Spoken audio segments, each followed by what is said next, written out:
Surgery కంటే hospital bill అంటేనే భయం. అదే మధ్య తరగతికి అందుబాటు ధరలో వైద్యం. Medistar hospitals.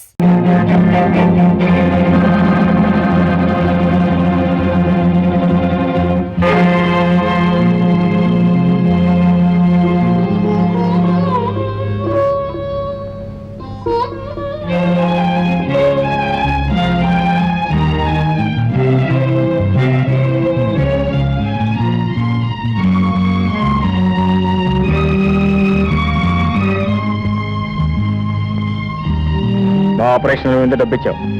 నా మాంగళ్యాన్ని కాపాడుకోవడానికి. నన్ను కాపాడమని నేను ఎప్పుడైనా యాచించానా? లేదు, కానీ నా బాధ్యత నా చేత ఆ పని చేయించి. బాధ్యత? నీ బాధ్యత ఏంటో నీకు తెలుసుంటే మన జీవితాలు ఇలా చెదిరిపోయిండవు కా. తీసుకో. ఏమిటది? అదే నువ్వు నా మీద కురిపించాయే దయాభిక్ష. దానికి మీరేం పేరు పెట్టినా ఆపరేషన్ జరగటం వల్లే మీరు బ్రతికారు. అలా బ్రతికినందుకు సిగ్గుపడి చూస్తున్నా. మా పేదలకు నన్ను కృంగతీస్తున్నా. నా ఆత్మాభిమానాన్ని నీలాంటి ధనవంతులు డబ్బుతో కొల్లేరని మళ్ళీ మళ్ళీ చెప్పడానికి వచ్చా. అందుకే మా అమ్మ జ్ఞాపకార్థం నా ప్రాణప్రదంగా చూసుకుంటున్నా లాకెట్ను కూడా అమ్మేసి డబ్బు తీసుకొచ్చా. తీసుకో. ఇచ్చిన డబ్బు తిరిగి తీసుకోవటం అనేది నా జీవితంలో జరగలేదు, జరగదు. ధనవంతుల దయాభిక్ష మీద ఆధారపడి బ్రతకటం నా జీవితంలోనూ జరగలేదు. నేను పోతే నీ మెడలో మాంగళ్యం ఉండదన్న భయంతో నన్ను బ్రతికించావు, కానీ నా మీద జాలిపడి ప్రేమతో మాత్రం కాదని నాకు బాగా తెలుసు. తీసుకో, తీసుకొని డబ్బు. రంగయ్య, అమ్మా ఇట్లా ఆ డబ్బు తీసుకో. ఎందుకమ్మగారు? ఆ డబ్బు నీది, దాంతో నువ్వేమైనా చేసుకో. పట్టుకెళ్ళు. వెళ్ళరా నుంచి. భాగ్యాన్ని చూసి మురిసిపోతూ సౌభాగ్యాన్ని కూడా లెక్క చేయని ఇలాంటి స్త్రీని నేను క్షమించిన ఆ దేవుడు క్షమించను. మామయ్య,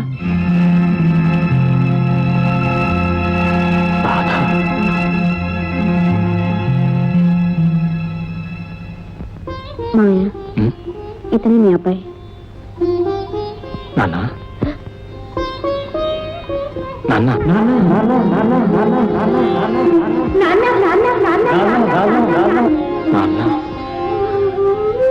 ఈ పరిస్థితుల్లో నాన్న నాన్న అని పదే పదే అనిపించుకోవాల్సిన ఈ మాటలు నీకు 25 ఏళ్ళు వయసు వచ్చిన తర్వాత తొలిసారిగా వినాల్సి వచ్చింది. మన మధ్య రక్త సంబంధం తప్ప ప్రేమ బంధం చోటు చేసుకోలేదు నాయన. ఇది మన దురదృష్టం. విచారించకండి నాన్నగారు, త్వరలోనే అన్ని బంధాలు చక్కపడతాయి.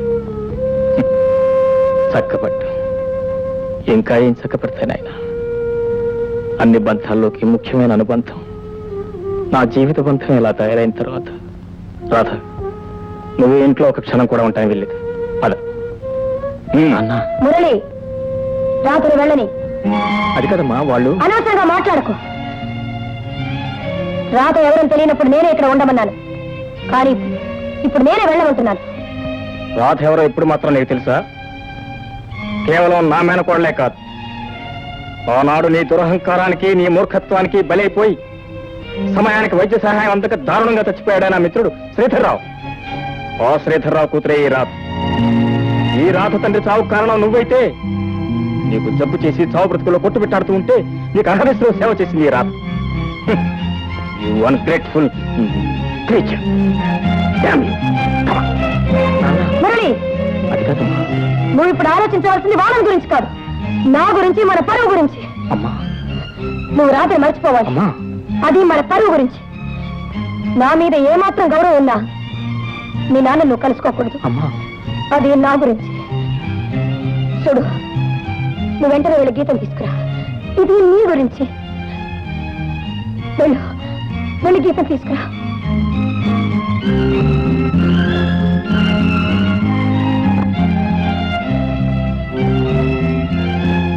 రాధ, ఏ హాస్పిటల్లో ఉంటానని నాకు మనస్కరించట్లేదు.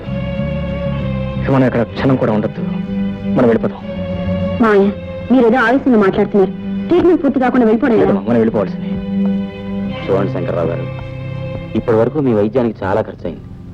ఇంకో 10 రోజుల పాటు జాగ్రత్తగా మందులు వాడితే గానీ మీ ఆరోగ్యం పూర్తిగా కుదరపడదు. అవును మావయ్య, లేకపోతే చేసినంత వృధా అవుతుంది. ఈ ఊర్లోనే ఏదైనా ఇల్లు అద్దెకి తీసుకుని ట్రీట్మెంట్ చేయించుకుంటే బాగుంటుంది. Correct correct.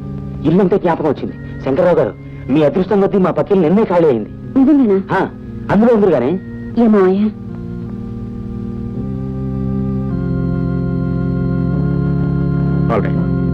రండి రండి. నాన్నగారు, బాబు నువ్వా? ఇంటికి వెళ్దారండి నాన్నగారు. ఇంటికే? ఏ ఇంటికి బాబు? మన ఇంటికి. అది మన ఇల్లు కాదు బాబు, మీ ఇల్లు, మీ అమ్మిల్లు. అమ్మిల్లు నాన్నిల్లు అంటూ రెండు లేవు నాన్నగారు. మనందరికీ ఉన్నది ఒకటే ఇల్లు. ఆ ఇల్లు కడకల్లాడుతూ ఉండాలంటే మీరు మేము అంతా ఒకే చోట ఉండాలి, అంత ఆనందంగా ఉండాలి.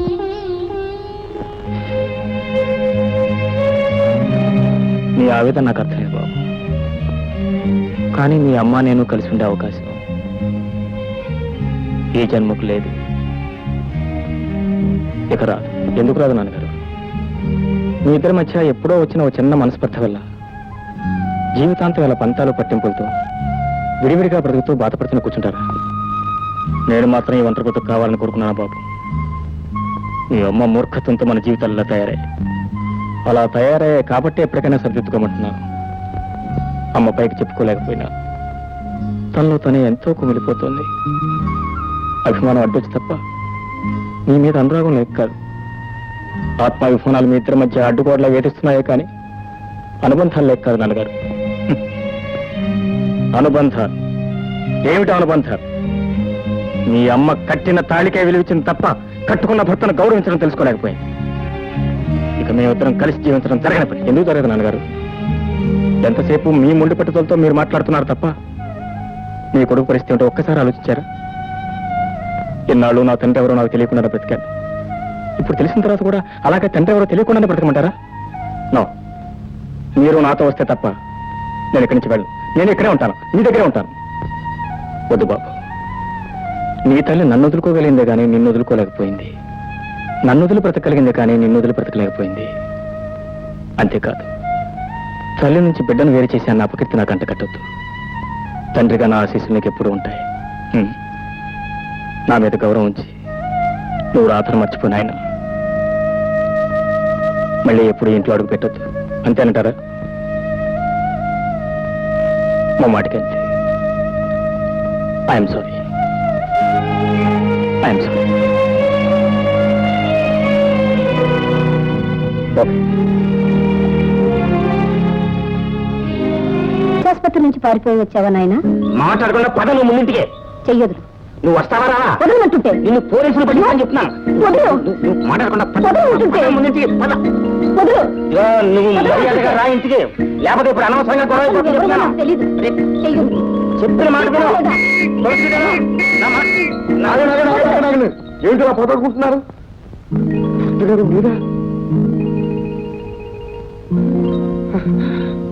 మీ భార్య గారు సన్యాసులో కలిసిపోయి ఇంటికి రానంటున్నారా?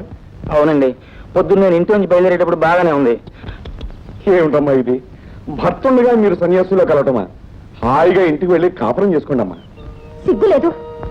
ఆ రోజు నాతో కాపురం చేయి మగడ అంటే పెళ్ళానికంటే డ్యూటీ ముఖ్యమని నన్ను వదిలేసి వెళ్ళిపోయావు. ఇన్నాళ్ళ తర్వాత మళ్ళీ కనిపిస్తే ఇంకొకటి వెళ్ళమంటావా? ఏమిటండి కేసులో అడ్డం తిరిగింది?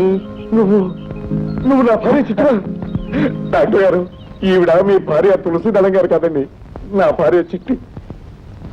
చిట్టా తిరకాసు. నమస్కారం చిట్టి గారు. హెడ్ గారు, మీరు కలుసుకున్నారు కాబట్టి ఆవిడ మీ ఇంటికే తీసుకెళ్తారో పోలీస్ స్టేషన్కి తీసుకెళ్తారో మీ పోలీస్ స్టేషన్ ఎందుకండి? పోలీస్ స్టేషన్ అని ఇదిగో ఇంతవరకు తెచ్చుకున్నాం. ఇక పోలీస్ స్టేషన్ కాదండి, సరాసరి ఇంటికే తీసుకెళ్తాను. సరే, జంటగా మా ఇంటికి రండి. మీ ఫ్యామిలీ మా ఫ్యామిలీ కలిసి భోజనం చేద్దాం. వస్తాను చిట్టి గారు. అలాగేనండి. అమ్మా, నేను గీత సినిమాకి వెళ్ళేస్తాం. ఇదేం డ్రెస్ గీత? ఇది ఈనాటి ఫ్యాషన్ ఆంటీ. చూడమ్మా, ఈ ఫ్యాషన్లని మన సాంప్రదాయానికి పనికిరావు. నీ దగ్గర చీరలు లేకపోతే నా చీర ఏదైనా కట్టుకెళ్ళు. వెళ్ళు. ఈ చీరలు రవికలు నీలాంటి వయసు మండిన వాళ్ళకి కానీ నాలాంటి యంగ్స్టర్స్ కాదు. గీత, చీర కట్టుకుంటే వచ్చే అందం, గౌరవం ఇలాంటి ఎరుగు తెచ్చుకున్న బట్టల వల్ల రాదు. నా మాట విని చీర కట్టుకోవేళ్ళు. ఏదో చిన్నపిల్ల మోసపడి వేసుకుంది చూసి చూడడు వదిలేసి నోరు మూసుకుని ఇలా అయిపోయాయి. కట్టుకున్న బట్టల వల్ల మనిషి విలువ, ఇంటి పరువు దిగజారిపోతుంటే నన్ను ఊరుకోమంటారంటా నువ్వు? ఐఎమ్ సారీ ఆంటీ, ఆయనకు నచ్చిన డ్రెస్ వేసుకోవడం నా బాధ్యత. నాకు సరదా కూడాను. ఇందులో మూడో మనిషి అభిప్రాయం నాకు అనవసరం. రాముడు వెళ్ళిపోదాం. గీత, నువ్వే మాట్లాడుతున్నావు, నీకు అర్థమవుతుందా? నీ సరదా కోసం మా పరువు ప్రతిష్టలు మంటగలపడం నాకు ఇష్టం లేదు. తన సాంప్రదాయాన్ని గౌరవించి ఈ ఇంటి పరువు ప్రతిష్టలను కాపాడే అమ్మాయి ఈ ఇంటి కోడలుగా రావాలని ఆశించానే గాని నాగరికత పేరుతో అర్థనగ్నంగా తిరిగే నిన్ను కాదు. అర్థం చేసుకో. గీతలు కాదమ్మా. మీరు ఊరుకోండి. ఆంటీ, నేను కట్టుకున్న బట్టల వల్లే మీ ఇంటి పరువు పోయిందంటే మీరు కట్టుకున్న భర్తను వదిలేసినంత వల్ల మీ ఇంటి పరువు పోలేదా? అది కాదు మురళి. అది కాదులేదు, ఇది కాదులేదు. ఎంత భర్తలు వదిలేస్తే మాత్రం నా కనతలు పడుతున్న అంత మాట అంటావా? మురళి, అమ్మా ఇట్రా. వస్తారమ్మా. ఎందులోను? ఏమ్మా ఈ విషయాలన్నీ గీతకెలా తెలుసు? ఎలా తెలిసి అంటే అమ్మా, నా కాబోయే భార్య కదమ్మా, నీ కాబోయే కోళ్ళ కదమ్మా, తనకు కాబోయే మామగారిని గురించి తెలుసుకోవాలని సహజంగానే కుతూహలంగా ఉంటుంది కదమ్మా. అందుకనే గీత అడగకుండా నేనే చెప్పేశానమ్మా. తప్ప అమ్మా?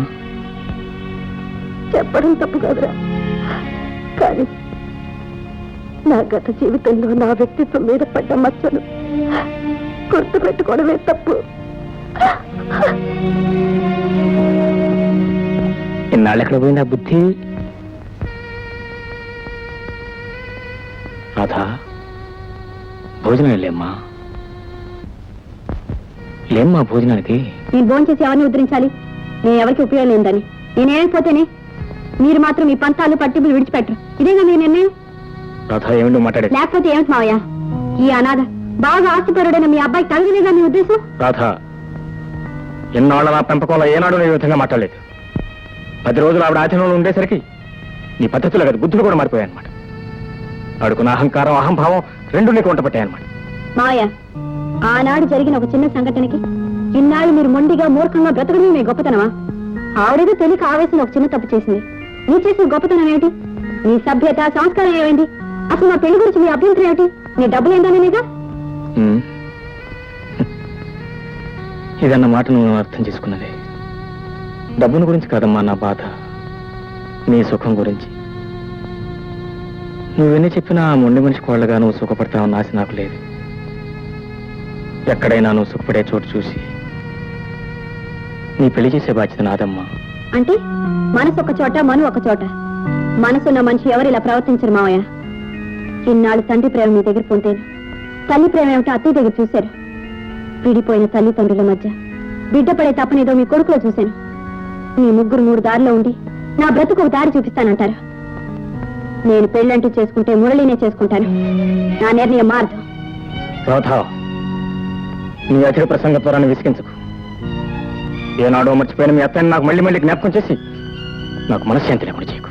మామయ్య, ఆనాడు మా నాన్న చావుకు అత్తయ్య కారణం అయితే ఈనాడు నా చావుకు మీరు కారణమై నన్ను పెంచిన రుణం తీర్చుకోండి.